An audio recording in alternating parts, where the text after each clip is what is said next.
And I read one time, it was an amazing statistic of the atheists who celebrated Christmas.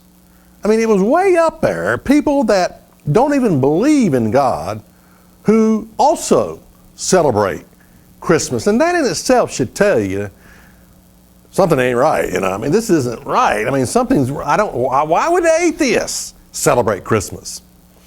Well, what you got to ask is this question. Is it really all about Jesus? What do you think? Is Christmas really all about Jesus?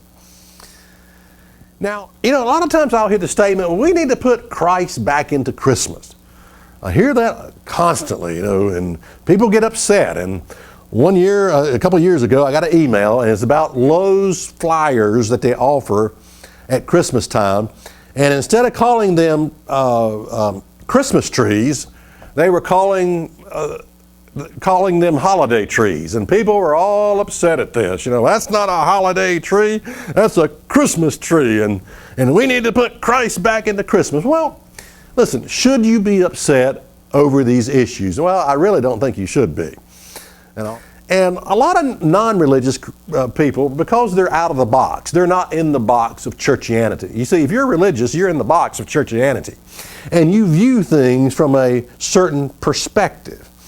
But non-religious people often will look and say, man, I don't see how anybody could actually think all of this is about Jesus. I mean, look at the traffic jams. Look at the money that's spent. Look at the advertisement, for pity's sake. Yeah, it's all about Jesus. And Jesus is up there, I just bet he's up there in heaven saying, all this for me, And so non-religious people have a way, because they're out of the box of churchianity, to see things differently than you see them if you're a religious person. Now let's consider this. Suppose in the Bible, there actually were holidays that God wanted us to keep. Suppose in your Bible there were holidays not only that God wanted you to keep, but that He commanded you to keep, listed in the Bible. Suppose that was true.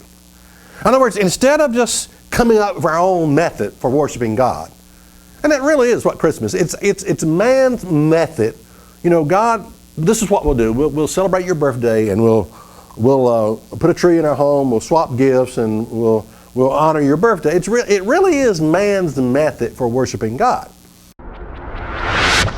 Is that really in the Bible? What you think is in the Bible is not.